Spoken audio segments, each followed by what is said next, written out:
Thank you for joining us to learn more about our research-oriented programs at the University of Auckland Business School. I'm Associate Professor Maureen Benson-Rea, and I'm the Associate Dean Postgraduate Research here at the Business School. Joining me today are some current research students from the Business School and my colleague, Associate Professor Fernando Beltran. Rachel, would you like to introduce yourself, please? Thank you. My name is Rachel Ma. I'm studying a Master of Commerce in Economics. Lahiru. My name is Lahiru Gunasekara, PhD candidate in Operations and Supply Chain Management. And Fernando. Thank you. I am Fernando Beltran, Associate Professor of Information Technology at the Business School. Here at the Business School, we have 3 research-oriented postgraduate programs. Firstly, the Bachelor of Commerce Honours, the BCom Honours, which is done in 2 semesters full-time, and we offer that in 9 specialisation subjects. Secondly, the Master of Commerce, the MCom, and you do that in 3 semesters full-time, or you can fast-track that in 2.5 semesters. And we also offer that in 9 specialisation subjects. Thirdly, we have the Doctor of Philosophy, the PhD, which is normally done in 3 to 4 years full-time, and we offer that in 11 subjects. All of these are advanced specialization degrees which build on your earlier degrees. The main difference between them, in addition to the taught courses that you take, is the research component. So that's a research project, a dissertation, or the thesis. Rachel, can you tell us what drew you to the MCom degree and about your background prior to this? Thank you. So I joined in the university in 2019. I did a conjoint in Bachelor of Global Studies and a Bachelor of Commerce, where I majored in international relations and I studied German European studies. For my BCom side, I majored in economics. For my global studies research project, it's very similar to what I'm doing for my master's thesis. So my current research is built on that. Fantastic, thanks Rachel. Lahiru, what drew you to the PhD program and what's your background prior to that? I completed my undergraduates in Sri Lanka. After completing my undergrads, I went on to pursue my master's degree in China. After that, I wanted to pursue a PhD degree as well, and I followed 3 criteria, I would say. First one was the country, then the university, and finally the supervisor. So New Zealand, Auckland University, and my main supervisor, Professor David Robb and Dr. Shubhamoy Ganguly, they all were a perfect fit for me to come to New Zealand for my studies. And the main reason for the PhD was that I always wanted to do a contribution in academia in terms of research, and I always preferred to pursue a career in academia. Very good, thank you, that's great. So as you can see from these examples, our research-oriented programs enable you to build your career pathways and benefit you in a number of ways. First of all, they build on your earlier study and take you to an advanced specialization. And in that, you develop advanced specialized knowledge in your chosen field. You learn career-enhancing research skills, whether for practical industry employment or for further study. They prepare you for advanced qualifications, as is the case in the PhD. They can really broaden your career pathways, taking you into management situations, consulting, any business or government roles, NGOs, and into academic careers.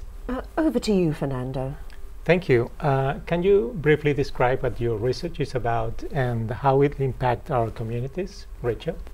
So I'm studying behavior and experimentonomics with Professor Ananesh Chaudhary, and our research is focused on luck-based and merit-based inequality, which is very, very important to our society because we know that inequality relates to everyone in the country and in the world. And it's not only that income inequality, but also related to like educational side of the society. So it's over just a business content.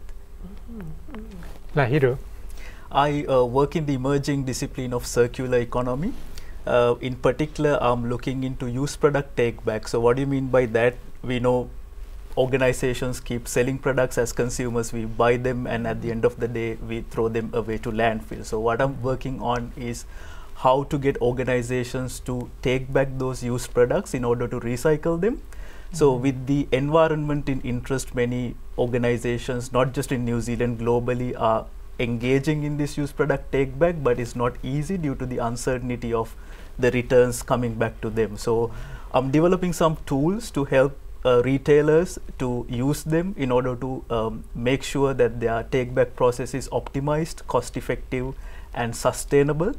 So my research approach is practical, whereas I'm working with some of the organizations like one of the major retailers in New Zealand and also one of the global electronic equipment manufacturer in 2 of the projects. So what we call practice-based research. So I'm collaborating with them after identifying 2 of their problems that are research worthy. So I'm trying to solve a problem for them, and I'm trying to generalize it as a global solution where any retailer in the world could use, and also work on my PhD with that. That's amazing. And what have been the highlights of your degree course so far?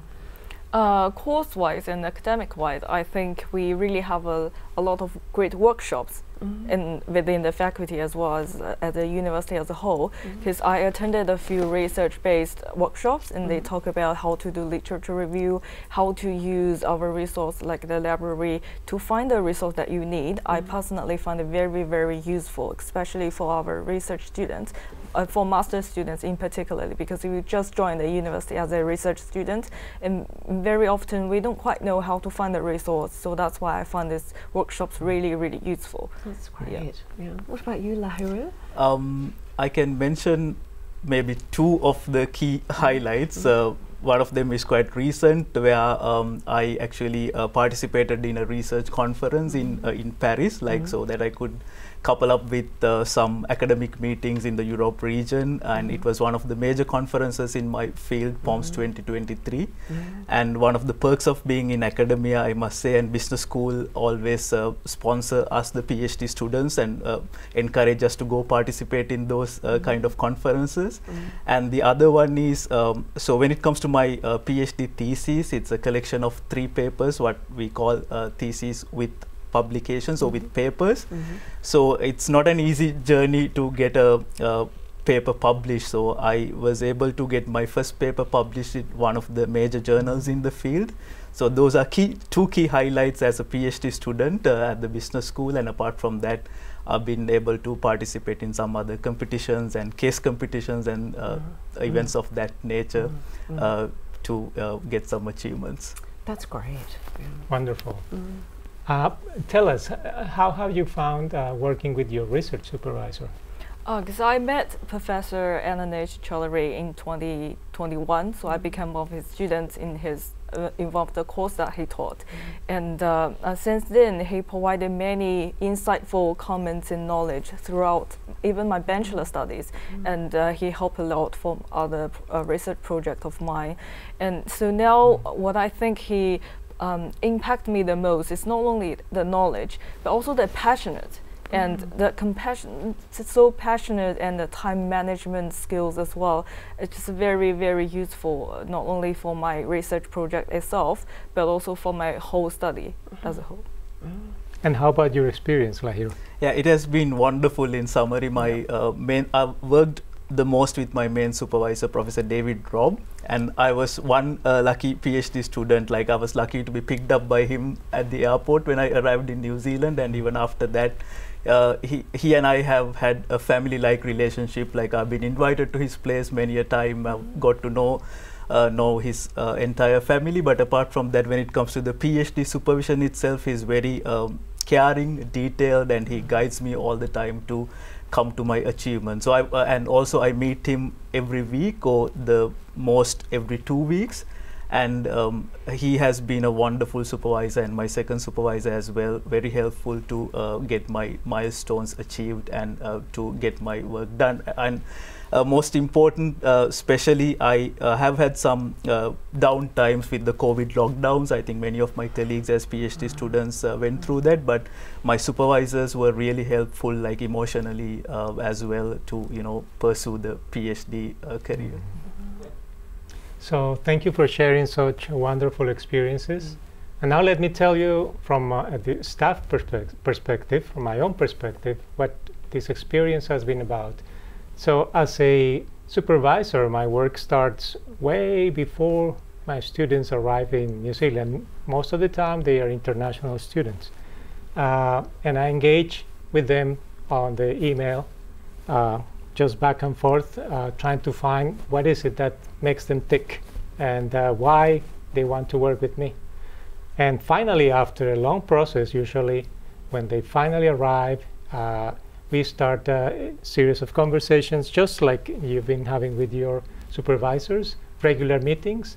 But there's a very special ingredient in all this, is that when you come from abroad, I do it as my mission to actually try to bring the student into our environment, not just to deal with the student as one more student, but someone who's going to spend with me 3, 4, sometimes 5 years.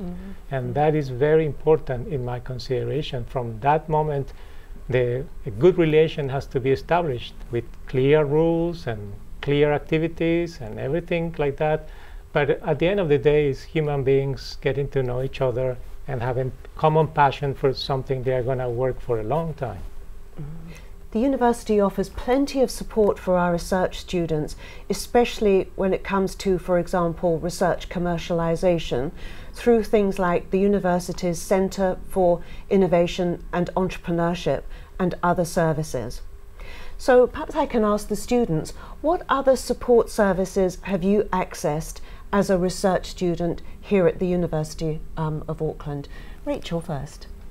Okay, so I think based on my experience is I really enjoyed all of the academic workshops, and also like that within the Department of Economics we have regularly scheduled presentations. So we invite not only the students but also some faculty staff and some other professionals from outside the university, and we invite them to give presentation to share their experience and to share their studies as well. So that's what I really enjoyed based on my experience so far. Yeah.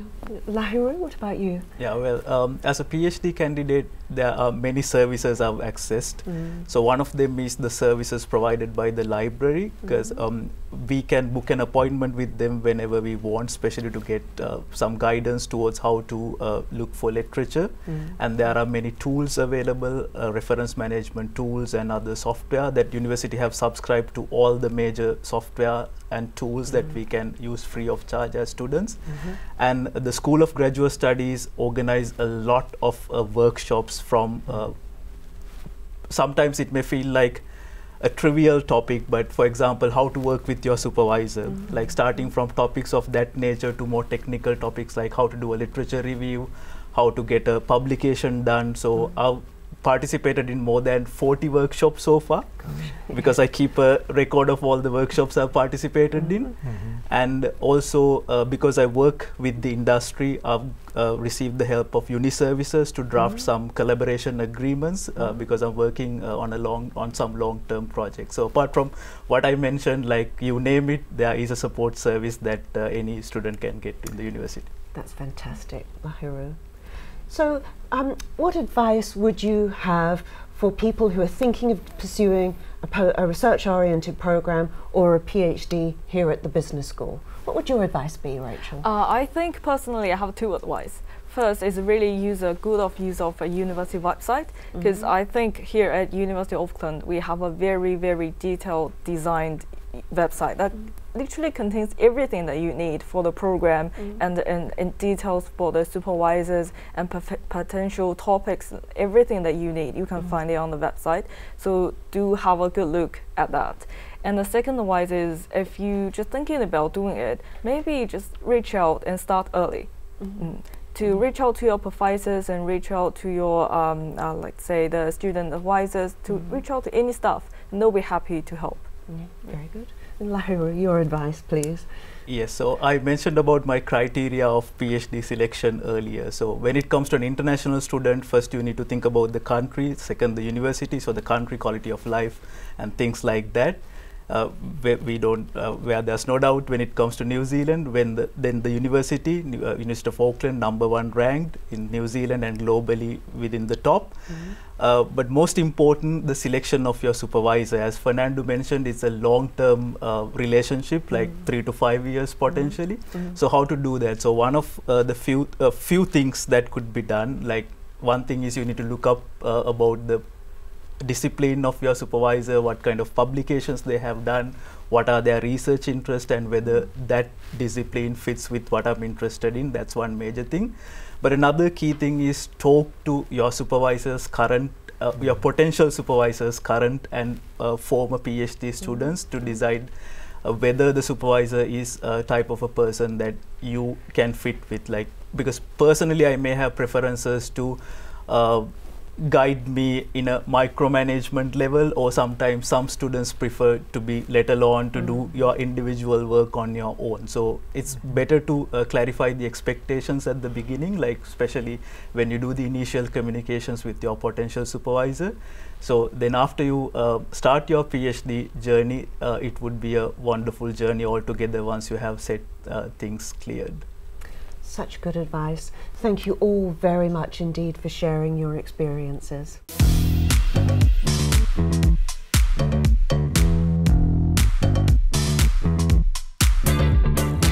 It's certainly possible to study in our programs part-time.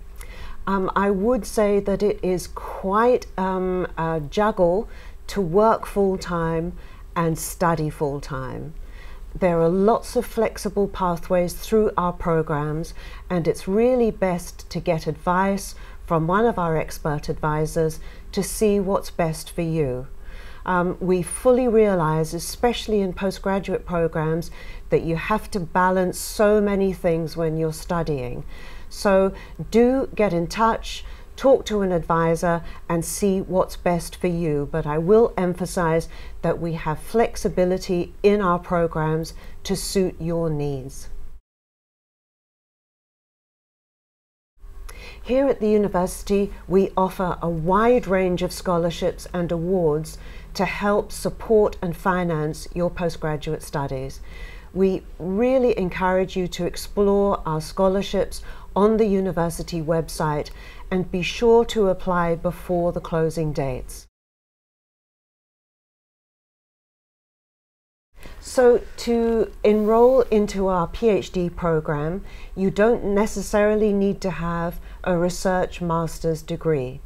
You can join the program with a taught master's degree, such as an MBA, but we would ask you to do a short bridging program to make sure that you have the research training and the background to be successful in the doctoral program. I'd like to emphasize that we have flexible pathways through the program, and the first thing to do is get in touch with us and make inquiries about what pathway is best for you. Thank you so much for joining us to learn about our research-oriented programs and the PhD here at the University of Auckland. I hope you've gained insight about our programs and their suitability for your interests and career goals. To learn more, please get in touch with us or visit the University of Auckland website.